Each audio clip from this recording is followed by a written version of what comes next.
You're not a big drinker. You never have been. I used to when I was younger, yeah. Yeah, but I mean, dude, since I've been alive, I don't remember you really drinking much at all. It's very rare, which is okay. It's a cool thing that you don't drink. No, it's because your mother would put ice in the bed or something if I come home drunk and stuff. So, yeah, it was... Ice in the bed. Yes, she's done that. Ha! I can see that. Bam! Jayson Waller here with the True Underdog Podcast. Make sure you're following us on Spotify, iHeartRadio, Google Podcasts, Apple Podcasts, YouTube, your mom's favorite podcast. We don't care. We're all over the place at every podcast. Not top 3 entrepreneur motivational podcasts. Thank you for the listeners. Make sure you subscribe and stay focused. Now, I've got a special guest here today. I used to have these family talks. I've had 3 of my 4 kids on and doing a family talk. And so now I'm bringing in my pops, the OG, Mr. Wet Willie, William Waller, Bill Dubs, B Dubs. What up? How you doing? That's it. How you doing? How you doing? I do a major intro and you give me a how you doing? What do you want me to tell you? Well, I'm going to be asking some questions. I hope you're ready. You can ask. You know, Kevin wanted to put this together so everybody knows. And he said you would be putting me on the hot seat, but I don't buy that. I think I'm going to put you on a hot seat. I doubt it, but try your best. All right, so we'll start with this. You used to tell, and I'm sure everybody can relate to this, man, I used to walk to school uphill in the fucking snow, barefoot, 7 miles. It's so exhausting. And then I went up there, and it's literally like 2 fucking blocks. You live 2 blocks from the school.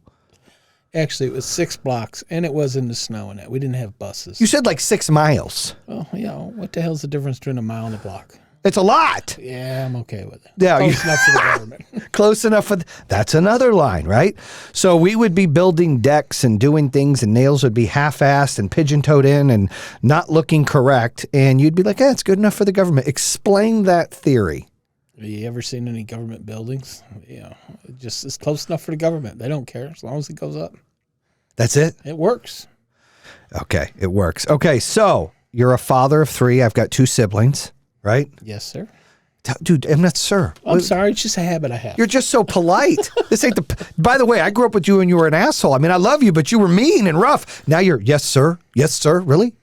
Yeah, I'm a teddy bear with teeth. I would agree with that. So let's talk about, you were in the military for a little bit. Talk about that. I was in the Guard for 6 years. It was interesting. I enjoyed it. The discipline in there they give you, the training, and the camaraderie that you learn to, support your troops in it. I'd recommend it for everyone. You were in the Navy. For like 8 weeks. Well, you were there. You got an idea how it goes. Yeah, I understand. It's not for me, though. It's not for me. It's not for me. But I love our veterans, just so we're clear. But that shit ain't for me. Okay, because they lied to me and what I would be paid, and it's just I can't do it. I believe if people are going to go into the military, tell me if you agree with this, they should go to college first so they can go in as an officer. You agree? No. Oh, I totally disagree. Why? They should go in right out of school. They're going to get their... learning, they're going to get their But discipline. They underpay all the enlisted, dude. It's bullshit. They pay them garbage. What do you need? They give you food. They give you clothing. It doesn't matter. They pay housing. them nothing. They should pay them to more, and the only ones that get paid are the you can officers. You can take off officer school after. You can go to NCO school. You sound like my recruiter who lied. Yeah, you can be an officer and fly planes in 4 years. He I lied. left out of there as an E6, so it was up to me to learn and grow into my job. So. All right. We're not going to go there. That's fine. All right. So I had my book come out. Did you read the book? No, your mother read it to me. She read it out loud to you. Yes. You can buy the Audible book and listen to me fucking read it. I hear you enough. Really? Yeah. I sound pretty good though, no? No, not really. Okay. Okay. Well, what'd you think of the book?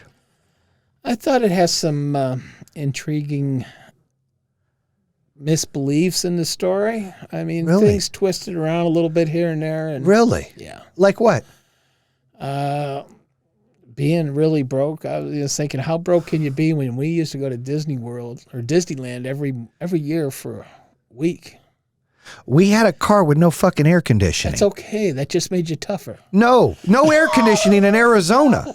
The hell you talk? We had $150 to spend for clothes for school. Now look, I ain't taking it away from you. I'm saying on the outside looking in, it's like, holy shit, we were broke. When we lived in that, we didn't know any better, and you guys worked your asses off to give us what we got. I'm just telling you, like, perception is reality. We didn't have a lot. Like we were a little bit below middle class. Yes, we were. Yeah, so that's not a failure on anybody because I always say, people ask, what's your work ethic from? I always say it's from my mom and my dad. They worked their asses off. There's never a day they didn't have a job or they didn't work.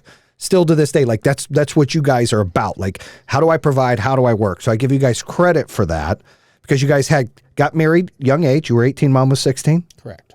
Had me at a young age. You were 20, she was 18. Correct. And no education.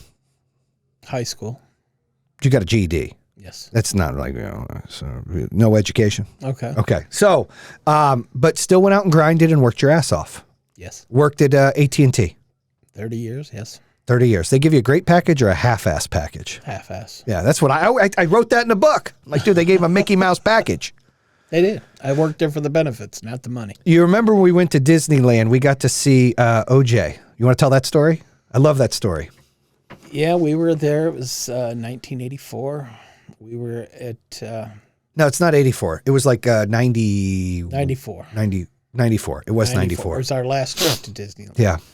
And we were sitting there watching the TV, and it was showing the Bronco going by, or what's going on. And so, it just happened to look out, stand on the balcony, look out, and you see all these helicopters and everything going by. And because the hotel we were at was overlooking the freeway. By the way, it was a motel, not a hotel. Continue.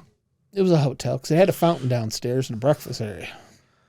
I don't remember that. Yeah, but I got that on vacation package. Okay, got it. But anyways, we could stand there and looking at the balcony and see them driving by on there, and it was interesting, being part of that history of, whether you call it history or not, but it was something famous going on in our lives that, we got to witness and see. Yeah, we were intrigued, like, what's going on? We were, like, watching on TV, and you guys were yelling about it outside. It was pretty cool. Yes. Then we moved to North Carolina and watched some of the trial.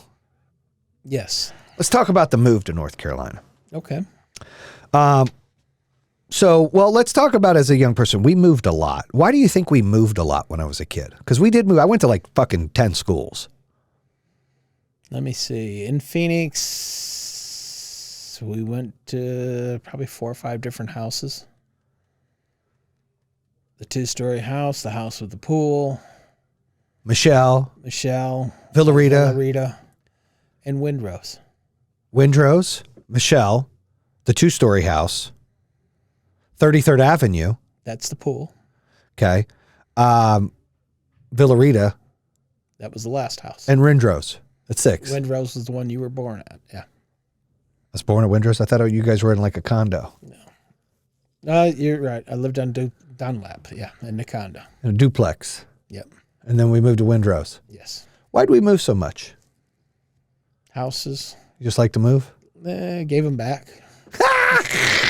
You know what I love about you? You're always honest and you have a funny sense of humor about it. Things were tough back then, right? Like they didn't have the houses they have now, like the availability, correct? Correct. When I first got married and we were looking at houses, they were $28,000, building them on Bell Road in Phoenix. At that time, that was 1978, 79. But the problem was interest rate was 18%. Oh, yeah. Jimmy Carter was in office and you couldn't afford to buy a house. Then when we turned around to get ready to get a house, interest rate was down to 7%, but the houses are up to $80,000, $90,000, $100,000. Same house that was selling 4 years before for $28,000. Oh, yeah. So either way, you got screwed up.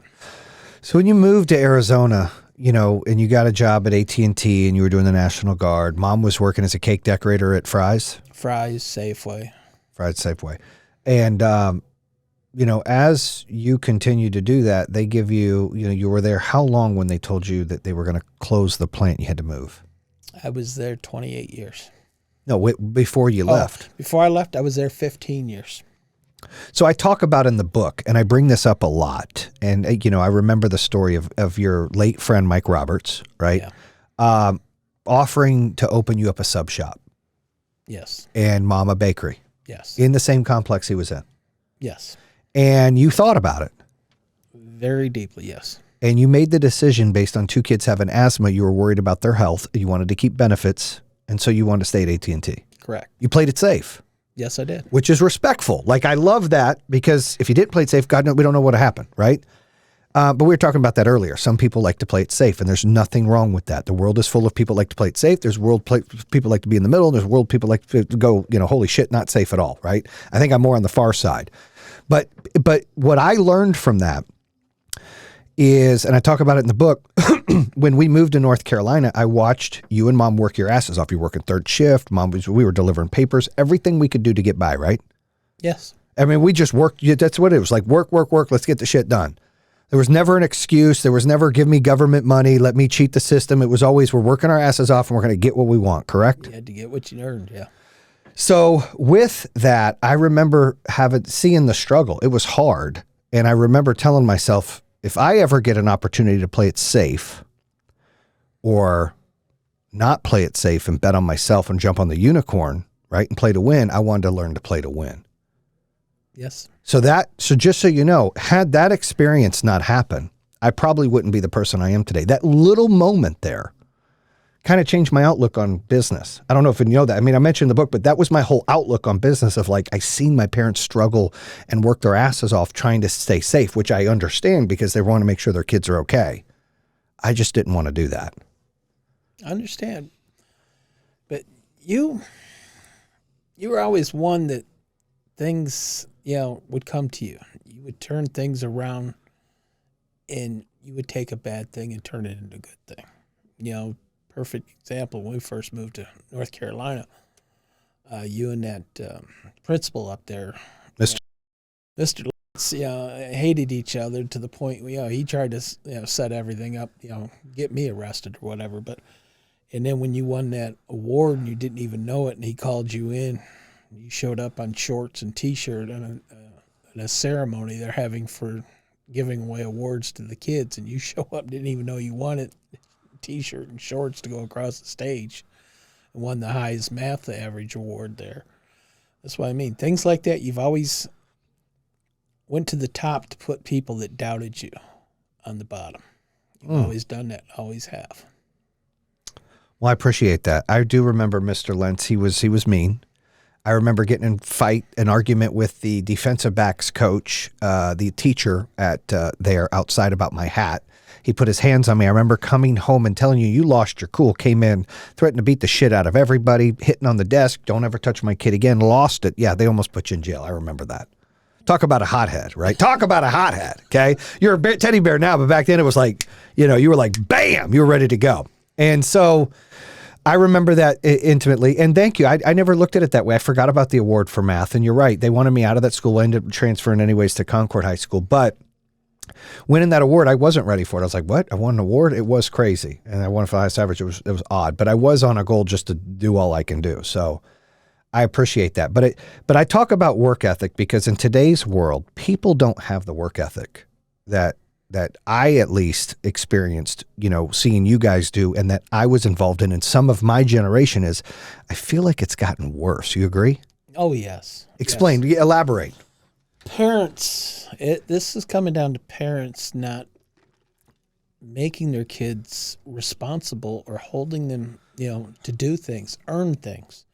They give it to them. I'm guilty of that.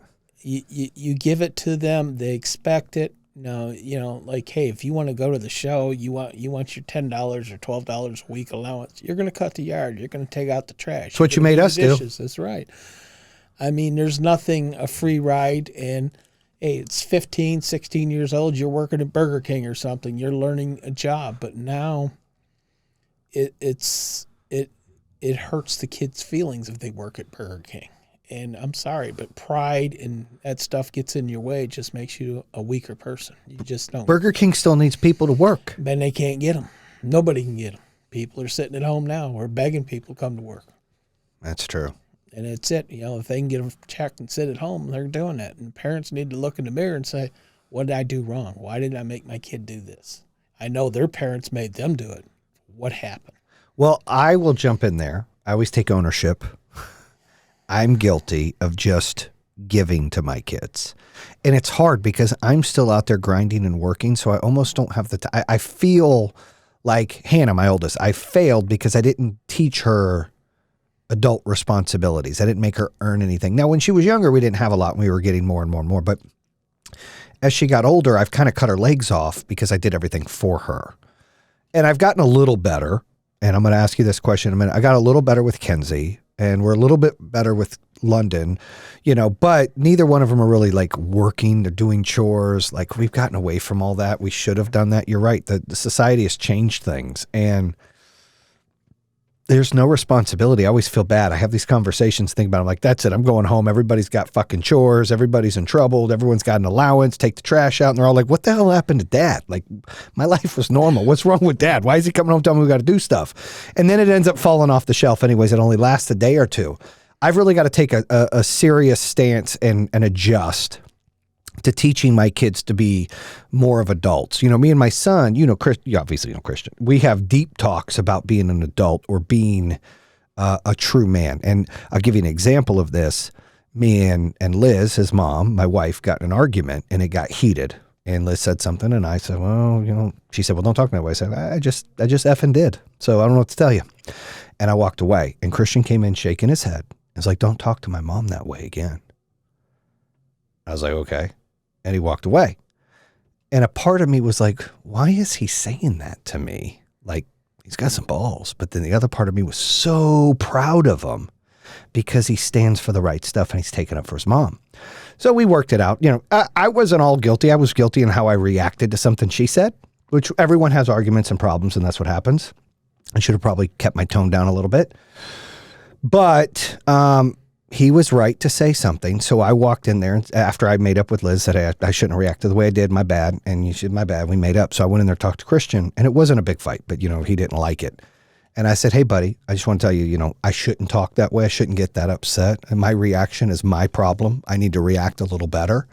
So I got to lead by example. You're absolutely right. I shouldn't do that. And he goes, yeah, don't do it again, because you might be bigger than me, but I can hit you. And I had to keep a straight face and go, no, you're right. You're right.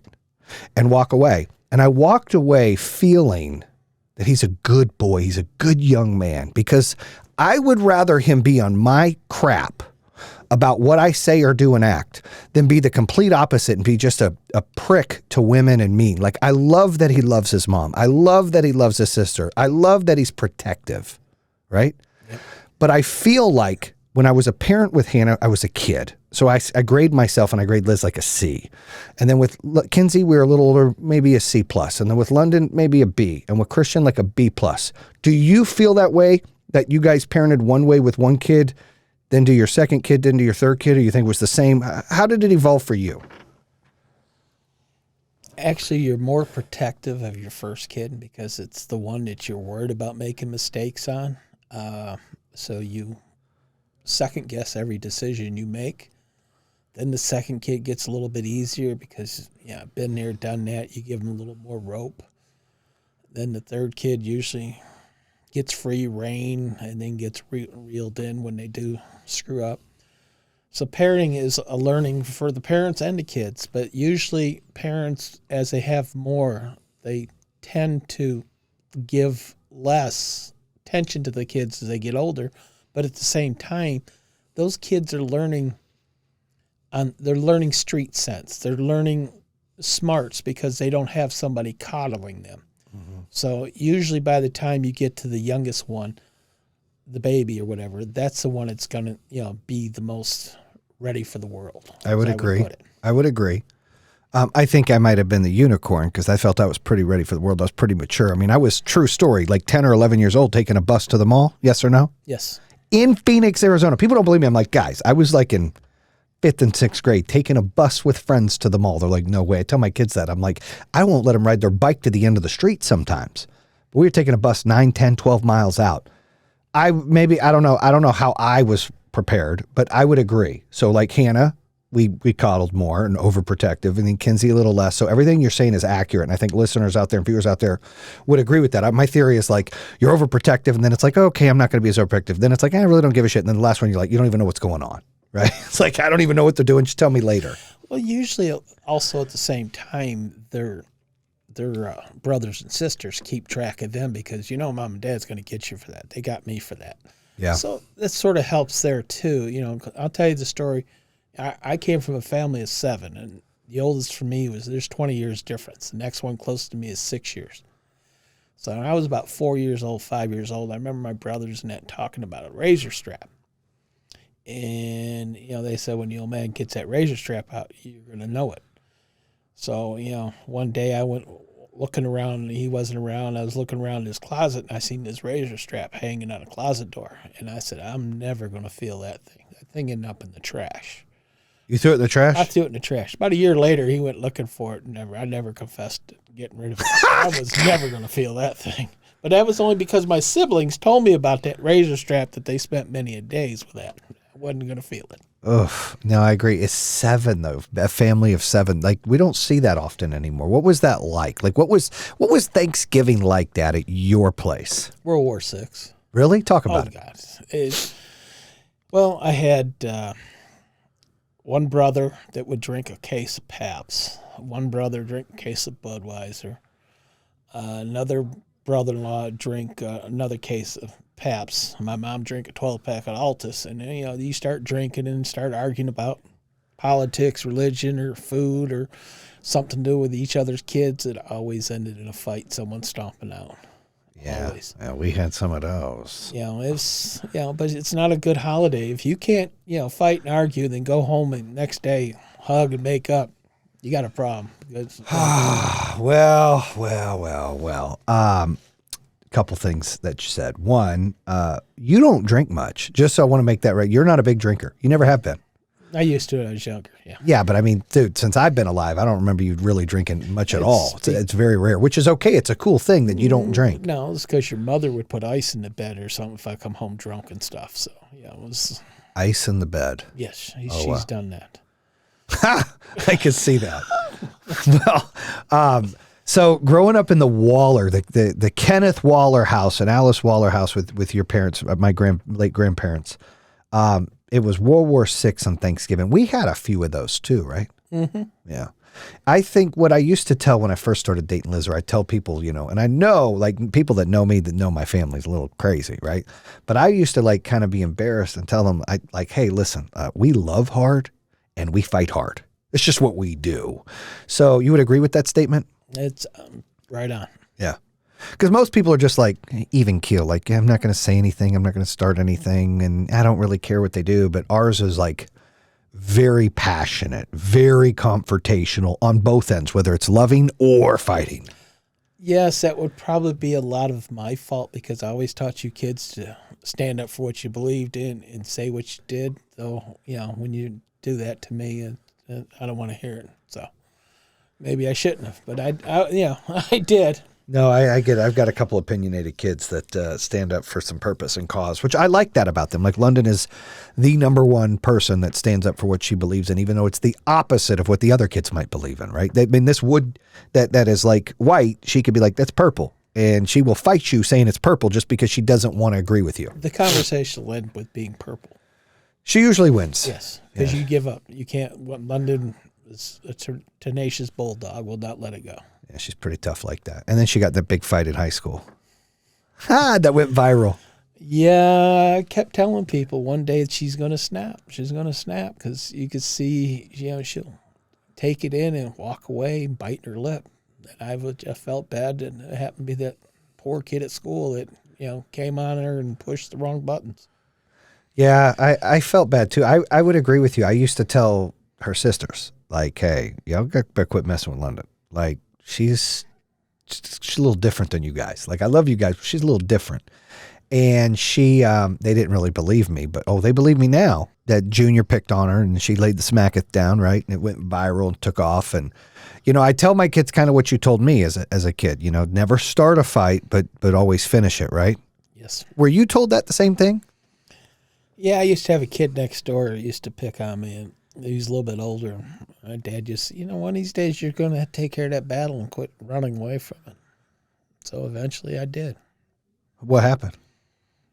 I fought back, and when I did, it wasn't a matter I won the fight. I fought back, and the kid realized it wasn't going to be easy, and he just left me alone from then on. So you had that mentality since then of like, look, don't start a fight, but finish it. So they stopped bullying you. Correct. Yeah. Well, London did that. The girl started it. London ended up, it went viral. She ended up beating that ass. I mean, I feel bad, but I don't, right? Like, you know what I mean? Like, it was a proud moment, but it was like, oh shit, she's suspended for 10 days. But hey, high five. You won the fight, dude. Pretty cool. Well, there's a story about you that your mom, she went to the gym and dropped you off the daycare. And I believe you were 2 at the time. And you always carried his trucks with you. And she came up to the daycare to get you. And you were sitting there, and she said that she told you, come on. You go, okay, but I got to get my trucks. And she said, no, you got to come. He goes, well, let me get my trucks. And you turned around, and this 4-year-old had your trucks. And you turned around and pushed him and said, I want my trucks. And grabbed your trucks and said, now you have a good day, and left. You were a polite 2-year-old, but you were forceful. I was forceful. Yeah. Some people say I'm kind of a forceful person now. No, you were forceful, but you were polite, because, my mom was riding back to Cadillac with you. We were going up to South Mountain. You were 2 riding on the hump there. And, you're trying to move your shoulders around you. My dad was on one side. My mom was on the other. And your mom was in the front seat. And you go, excuse me, please, because you want more room. It's for a 2-year-old. You had plenty of manners. You were forceful, but you had manners. Well, there you go. Well, yeah, I've had my share of fights in school, obviously. I've had my share of stuff. Well, there's no way life is a fight. The day you wake up to the day you go to sleep, it's a fight. I would agree.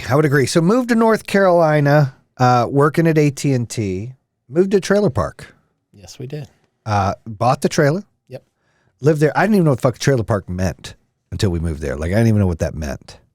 Well, we were in an apartment, and Jeremy, your brother, was into 3 or 4 fights in that apartment, and we just got there. We were there 3 weeks, and the apartment wanted us out because Jeremy was fighting with everybody.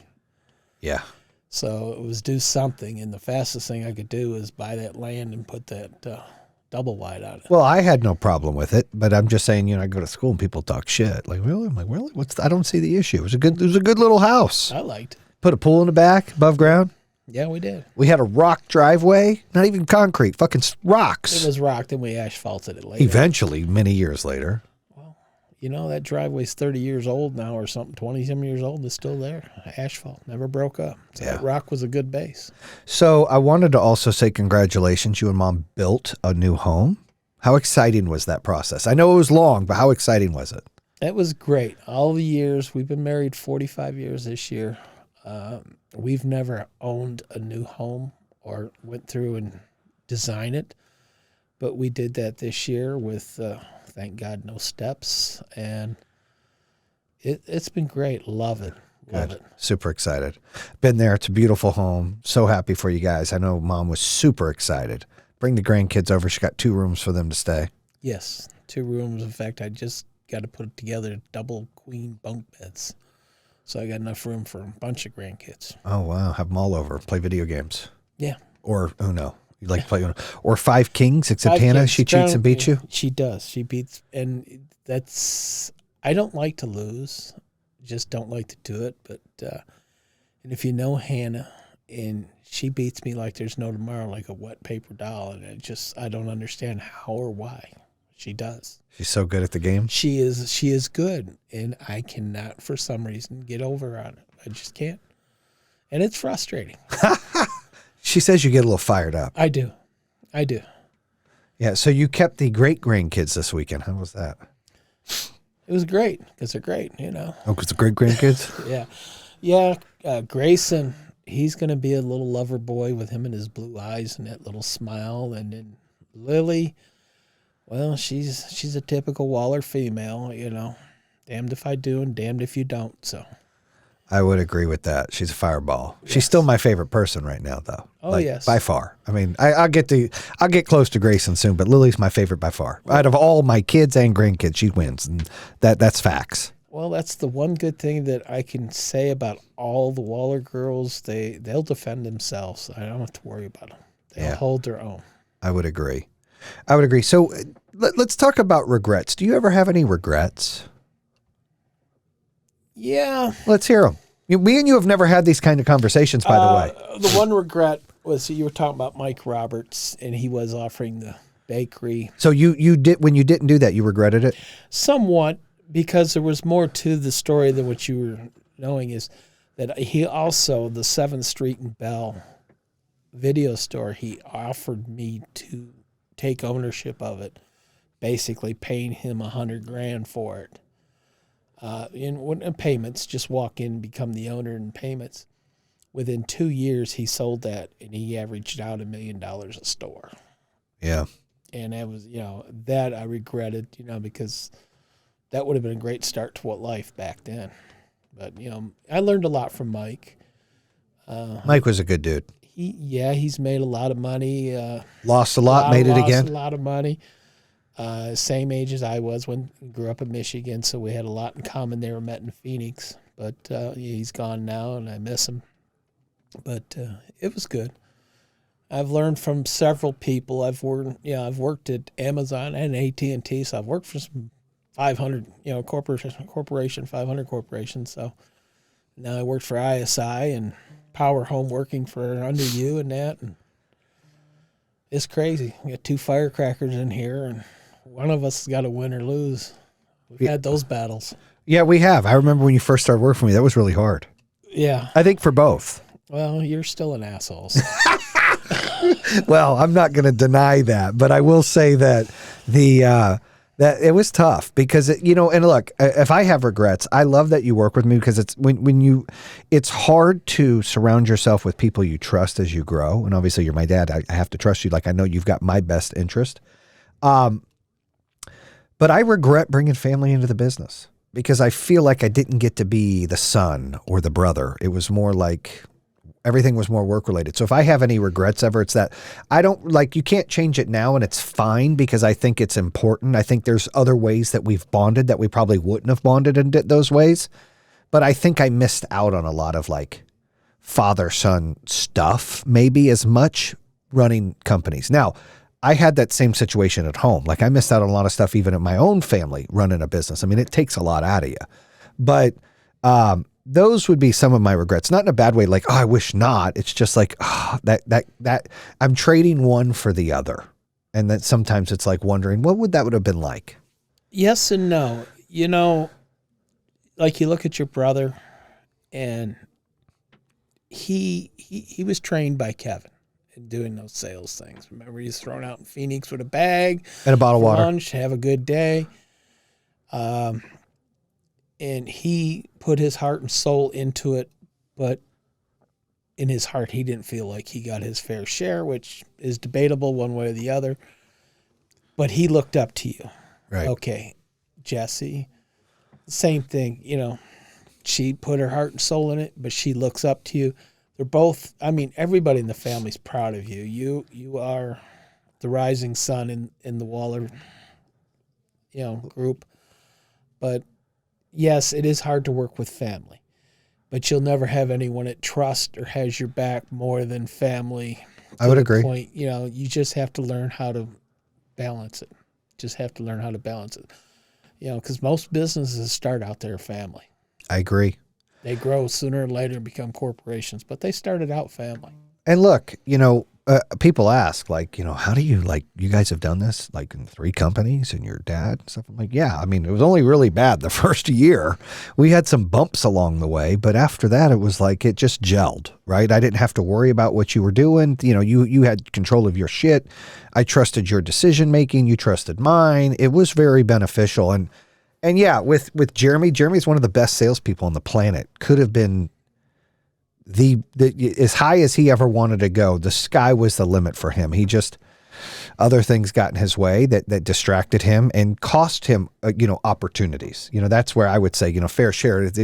Sometimes when you do bad shit, it's hard to get your fair share, right? And but I believe in second and third and fourth and 18 chances, right? Sometimes. And so, with him, I know things in the future will be promising. And then Jessie, she works in the company.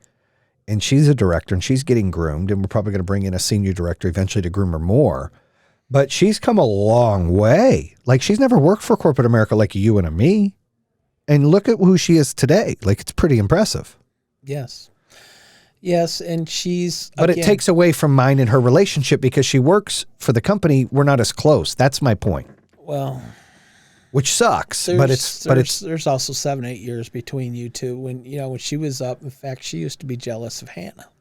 I remember that. Okay, when Hannah was a baby, we were grandparents. She was still just a young teenager. She was 11. 11. So, that sort of a little bit of envious there, and it's just human. It's natural instincts. And you grow up and realize that everyone loves everyone. There's enough to go around. You just have to learn to get your part when you get it. I would agree. And with Jessie, though, she, even with all the arguments, you can, and I try to remind people this, you can walk into a room. You could have just fought with your brother and sister, walked into a room, and if somebody else was starting a fight with you, they'd be the first two to back you up. Oh, absolutely. Okay? No matter how mad or whatever they are. And that's the whole thing. Well, it'd be the same for me and them. Like, how many times they call Pink. Remember? Oh, Pink's coming. That was my nickname, by the way. Remember that? Yeah. Well, that story, Jeremy was with his cousin Jeremy from Detroit, and they were in the parking lot at Carolina Mall. And some older kids came up, were harassing them for money or something. And Jeremy said... How old were they? Like 14, 15? They were like 14. Yeah. 14 years old. And some older kids, that was the hangout place in Concord.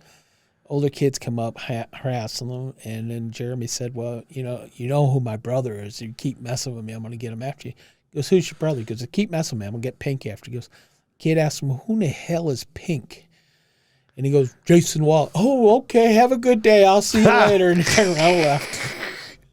Yeah, long story why my name was Pink, but it was because my face, I used to take Retin-A in high school for my pimples, because I had some pimples, and it turned my face pink. So Jeremy, being the prick that he is, would call me Pink, and I'd call him Hunchback because he looked like Quasimodo. Yeah, you guys had names for each other. So. Yeah. So it was Hunch and Pink. So, but yeah, there was good times, and that actually stuck. Like, some people internally still Pink. You guys are giving me a song, Pink's my favorite color. Like, it never just died down, right? So, no, it didn't. Ironically, the name is there.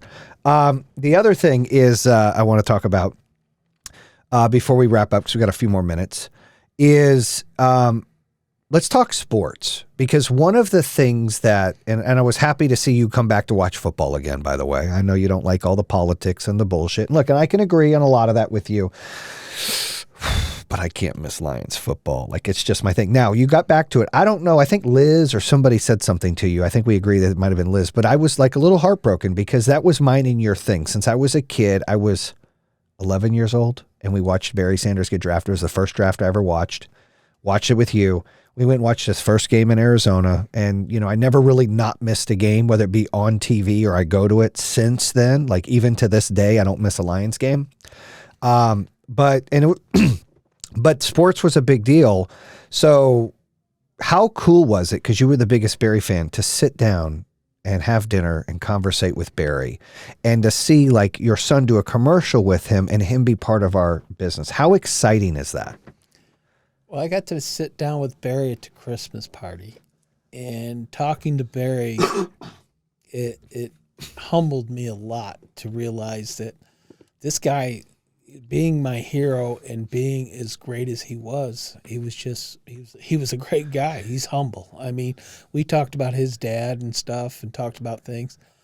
And then I realized, that, because of my son, this has happened. I got to meet Barry. I've got to meet, Prater and Sam Martin and some other football players. And then when you meet them, and then you start realizing, this is a job for these guys. They do it. It's not who they are. It's not who they are. And you see them behind the scenes. They're just as normal as you are. They're not special. They're not superstars. They're average human beings that have some exceptional talents. And that's their job. And they don't like being labeled if that's who they are. That's not who defines them. And they feel like that's the problem. And yeah, I would agree. And look, you and Matt Prater are close. That's one of my best friends. He calls you Slick Willie, right? Yeah. So you guys end up being boys. He's such a good dude. But the Barry thing, for me to look back at that Christmas party, like there's like a handful. I always talk about this. There's a handful of those check moments. But to see you talking to Barry, I felt like, check, like that was so cool, right? Because you don't get those moments in life where you can be like, bam, that was one of those check moments. And then the day I did the commercial, Barry, the first commercial, we've done a couple, all right? And we got to do another one this year. But I was so excited. I was driving to it. My heart was pumping. I'm like, oh my gosh, we're doing a commercial with Barry Sanders. But you're right. We sat out there 12 hours in the heat and in the car and in the heat and in the car, just cutting up, and like they're just normal people. Like we're friends now. Like he's just a normal dude. But we idolize these athletes and these movie stars and these musicians, and we just idolize them. And really, we shouldn't. We should appreciate what they do and like them. But that's not who they are. And when you get to meet certain people like that, and I've been blessed and had a really good, run here where I can meet a lot of integral famous people. They're just normal, completely normal. And the problem is like, I saw myself this Super Bowl falling into the fan issues because the Rams won and I wanted the Bengals to win because my son and Joe Burrow look like twins and he loves Joe Burrow. And so I was like, yeah, I'm pulling for him. And we were anti-Stafford. And I will go out and say I was wrong about Matthew Stafford. He is a lot. I've always thought he had all the talent. I thought he lacked leadership skills. I thought he showed really good leadership skills this past year on a new team. And I was pulling for him to lose. But after he won, I actually was really happy, especially after his interview. I said, you know what? I've met the dude. I've hung out with the guy a few times at some parties and stuff. He's a good human being. He deserved to win. But the fanboy in me was like, nope, he needs to lose. He left the Lions, right? So we get stuck as fans falling into that cycle, right? Yes, we do. And Matt's a lot of things. I mean, he is probably one of the most talented. He wants to be called Matthew, by the way. It's Matthew. Okay. Well, his name's Matthew. Just go ahead. Well, Mr. Matthew. If you look at some of the receivers that came through Detroit, then they have left, and, Kenny Galladay. They don't do anything. Calvin, all these guys, so you have to think what's the main common denominator. So maybe Matthew is better than we all really think he is. I agree. You have to blame somebody. So when the Lions lose, you blame Matthew. And we shouldn't. And so I'm on record, Kelly. I know you gave me shit many times before on Woodward Sports, or shout out Woodward Sports, where I said, he's never won anything in his life. I stand corrected. The man won the Super Bowl. He deserved it. So kudos to him. But now it's Joe Burrow's turn or Jared Goff's turn. Now, I also didn't want the Rams to win, so I'm clear, because I didn't like how McVay threw Goff out to the garbage. I didn't like that. To me, that was classless. It is. Goff will come back this year. He'll set himself up to be successful in the NFL, whether it be with Detroit or not, but he'll come back this year. Yeah, I like him. He's a good kid, too. So continuing to talk about sports. Did you play sports? Yeah, I played baseball, football. You did play baseball. Till what grade? I played until I got in high school and realized that beer and women were more important. Beer and women in high school? You ain't even old enough to drink. Yeah, well, I didn't stop. Yeah. Good for you. All right, kids, don't do what Papa Bill here does, okay? No, I'm kidding. So we're talking sports. We're talking Barry Sanders. We're talking Lions football. But one of the things Liz mentioned to you, is when everything became political, you were like, I'm done with the NFL. What bothered me is me and you, that's what we did. Monday Night Football, I'd come to your house, watch football. Sunday, we'd come to your house, watch football. We always watched every game, whether it be at a bar, that's what we did. And then when I could afford it, I got a season tickets, we'd fly up there many times. Remember, we'd fly up, bring Kenny, boom, boom. We'd bring Joe, we'd bring Kevin, we'd bring Jeremy. We'd go up there and just tear the streets up of Detroit and go to a Lions game, paint our face blue, talk shit. We were there when Stafford broke his shoulder. We're talking about throwing the damn jerseys down, but we didn't. He comes back and wins the game. We were there when Kintner threw 5 interceptions against the Packers, and we threw our jersey on the field, and it said jerseys not needed on the newspaper. We've been through it all. We've been there when they beat Washington and got their first win in 2.5 years, right? And Kenny was like, and it's on paper, he's all sad, right? Kenny Boom Boom. So we've been through it all. And then my son's old enough to like football, and I lived there for 3 years. I loved living there in Birmingham, Michigan, by the way. Wife talked me coming back. I'm still not, I miss going there. But we moved, and, we would go to all the games. We would, we'd ride with some of the players after the game. They'd come to the house. We all got to experience that, right? We would hang out with the players. It was just a really great experience. But then there was like, after all this stuff happened and COVID and the election, and I felt like the country was divided. I feel like it's not as divided, but it's still divided. I feel like, we still don't really fix it like we should. But it started to become divided, especially when COVID hit and the election was getting ready to happen. And I feel like with all the stuff that happened politically, you kind of stepped away from football, which was disappointing because it was something that meant so much to me and you. And it really meant something when it was my son, me, and you. We still got to do some games like that. But then I think Liz said something to you. Is that right? Yeah. What'd she say? She said, Jayson, misses you. And I said, well, I miss him and Christian going to the games. I mean, taking Christian, it's like being a father all over again because I get to mold him on the things I didn't get to mold you on. Yeah. And he's a way better athlete than I was. Yeah, he is. He is. He is. And he's smarter than you. I would agree. And he's stronger and quicker, and he's a lot of things. And it's like when spending time with any of the grandkids, it's like making up for the mistakes you made with your kids. I would agree. So, but no, I enjoy it. But when it comes to sports and politics, actors and politics and that, everyone's entitled to their political opinion. But if I'm going to pay to go to a show, or you just want to see him perform, you don't want to hear their political stance. And look, I agree with you, but I'm not going to miss the Lions play. Like as the sun comes up, I watch the Lions football, right? So it's all I know. And look, we went to a few games. It was a good time, right? I mean, we lost. Yeah, we went to. First game I went to actually was 1975. I got to watch O.J. Simpson run for 200-some yards against the Lions on Thanksgiving Day. Oh, that hurt your feelings, huh? Silver Dome. We won the game. Oh, there you go. It didn't matter. It was 31-something when he ran crazy.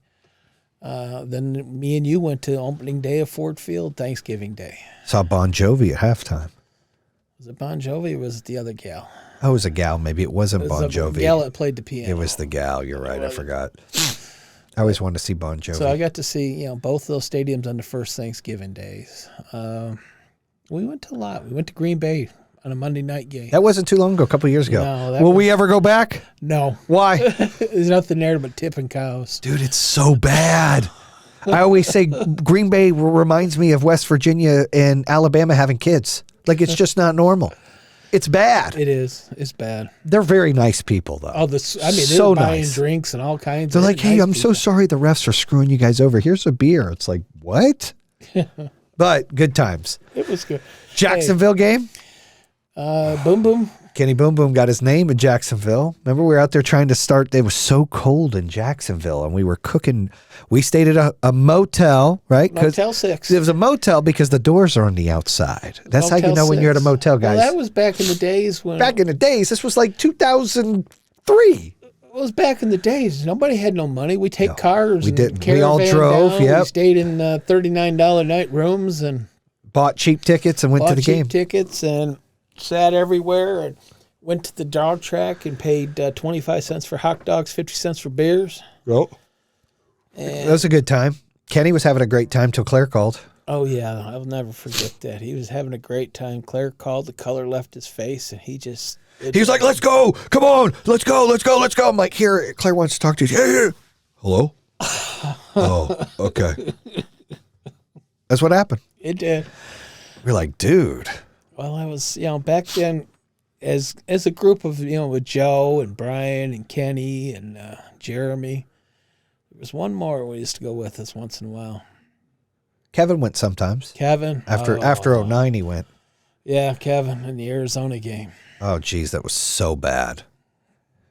Hit me right here, he tells the guy. Mm-hmm. He's drinking, getting mouthy. They gave him a yellow card. I've never seen anybody get a yellow card in a football game. Kevin got a yellow card. I'm like, what the fuck is a yellow card? And then Kevin even asked him, is this a soccer game? Yeah. And then the guy behind him, he's like, hey, can you keep it down? You're cussing. And Kevin's like, no. Hit me right here. It was actually a Detroit fan that came in. That was from the Detroit fan watching the game because, we were talking back and forth, and Kevin was getting everybody going in their seat. And when he kept telling that guy, the guy was like, can you calm down, stand down? No.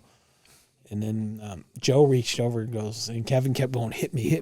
Joe reached over and goes, what are we going to do? I said, I'm going to let him hit him once. Then after that, we'll stop him. But I'm going to let him hit him. Yeah, we all agreed on that. He's allowed, but nobody hit him, thank God. Nobody hit him. Kevin's never been in a fight. He did get lost. Rough day. So we've had some good football stories. Christian plays football a lot better than I play football. Yes. Christian, when it comes to football IQ, is way up there. Way better than mine was ever at 11. I would honestly say he's almost college level when it comes to IQ right now. He's really smart. I always tell people, like, he might not be the most athletic, but he's the smartest kid that walks on the field every single game. He studies it. He helped me build the playbook. We just won. Did I tell you the story of us winning? It was fucking amazing. So good. And then he gave a motivational speech at the end of the game. That was the best part. He's like, "Hey guys," I'm like, "What?" Good. He's taking pride in what he does and building that team camaraderie up. He builds that up. They'll follow him anywhere. I don't know if you're aware of this. He signed up for the baseball team and he's never played baseball before. And they're going to let him play. And he goes, "Yeah, so I've never played. What do I got to do?" I said, "Well, you got to learn to catch." "Well, is it hard?" I said, "Well, you've never owned a glove. We're about to find out." Like, really? I said, "Dude, we'll figure it out." So I ordered him all this stuff. I feel bad. He's like, "I don't want to get on there and suck." I was like, "Well, all these years I've asked you to play baseball. You said, absolutely not." I'm like, "At least get a glove and play catch." "No, I play football." Now that you want to play baseball, which I love watching baseball. I love coaching baseball. You know, it's a great, fun game. I did it with the girls for a long time with softball. I said, but you know, we're starting behind the 8 ball here. We're gonna have to learn to catch. I bought him all the stuff. It won't be long. A couple weeks, he'll learn to catch really good. He can already throw. He has good eye-hand coordination because he plays football and catches the ball. Like, he'll be all right there. But it's gonna be an uphill battle. It'll be interesting. It'll be exciting. He's gonna diversify his sports a little bit. It will be. It'll make him better if it does anything. The ability to do both and then combine them into one. You know, Bo Jackson, perfect example. I mean, well, it works. Yeah, Russell Wilson had a chance. John Elway had a chance. Matthew Stafford, all those players, you know, Drew Henson, who ended up going to baseball instead of football. Like, you get all these players. They just don't put Michael Jordan on baseball. I would agree. All right, so a couple final questions, and then we're going to wrap up, okay? So I'm going to ask you a couple questions, and you pick who's the best. So who's the greatest basketball player of all time? Michael Jordan. Better than LeBron? Yes. Okay, who's the second best basketball player of all time? It's going to be hard between Larry Bird and Magic Johnson. Okay. So obviously the other one would be the third. So I would agree with you on Michael Jordan. I would say number 2 for me is Kobe Bryant, because he's a killer like Michael Jordan, like 5 championships, like he's a gangster like that. And then 3, I would have to go with Wilt Chamberlain. I didn't see him play, but a dude puts up 100 points. Or Bill Russell. Like, I didn't see those guys play, but he had 11 championships out of 13 years. They just didn't through the ball out. Well, maybe not them. Then I can go Magic, though. You know, I think Bird's a little overrated. I think he was great, but I don't think he was top 5. Larry Bird ran the team for what it needed to be. He's like a smart quarterback. Well, he's a Joe Montana type quarterback. Well, I watched what he did to the Pistons in Isaiah. Remember that time, like, scored like 8 points in 9 seconds or something stupid, won the damn game because they threw it in? Threw the ball into him, yeah. Cost us a and championship. Magic Johnson, same thing when he ran a team and orchestrated it. I mean, yeah, it is something to say. But look, LeBron's in the top 5 for me. I mean, I'm not a huge LeBron person fan. I don't like him personally. I used to love him personally. Now he's too political. I'm not a fan. But he is a badass because, dude, he does a lot. He's just not a killer. Like, if you're going to be the GOAT, you need to be a killer. Like, Tom Brady's a fucking killer. Tom Brady. Peyton Manning's great. He's not a killer. Tom Brady's a killer. Tom Brady, there's your perfect example. He's not very athletic, but he's very smart and precise. Very smart. Joe Montana. You don't have to be athletic to win in sports. You just have to be determined and smart. Work ethic is everything. You have to outwork everybody. You know, I just interviewed Master P.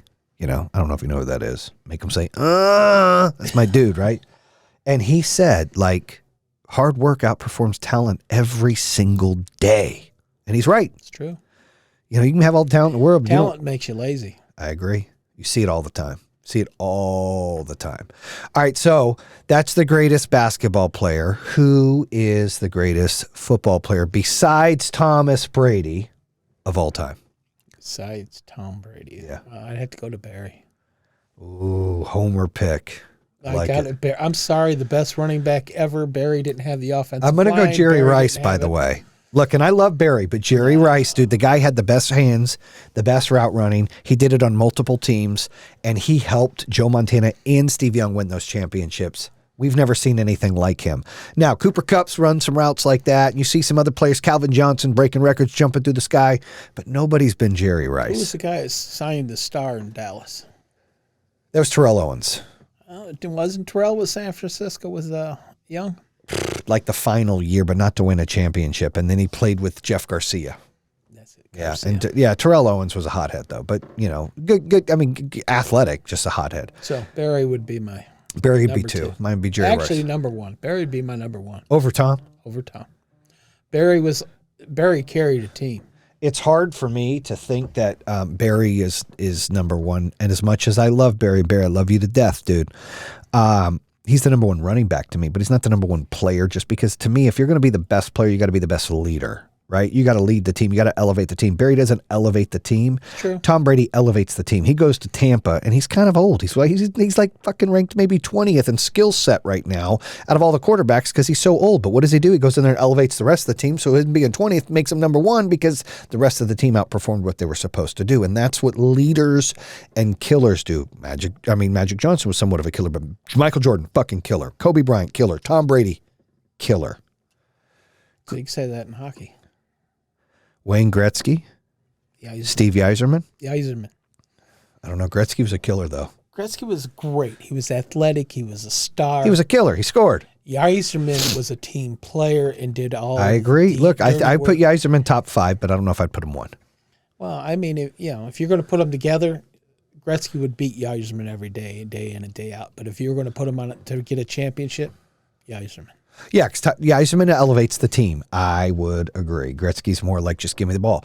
You can say the same thing about like a lot of players in the NBA. They just score a lot of points, but they don't ever win a lot of championships, right? You get that all the time.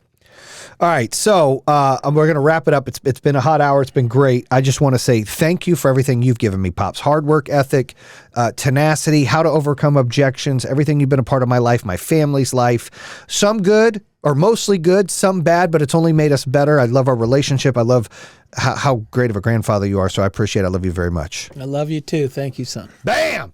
And that concludes another episode here on True Underdog. If you're interested in hearing more, make sure you subscribe at iHeartRadio, Spotify, Apple Podcasts, or the YouTube channel. You can always visit TrueUnderdog.com, subscribe to all of them. Make sure you check out our newest episodes coming out on Mondays and Thursdays. True Underdog, baby. Bam!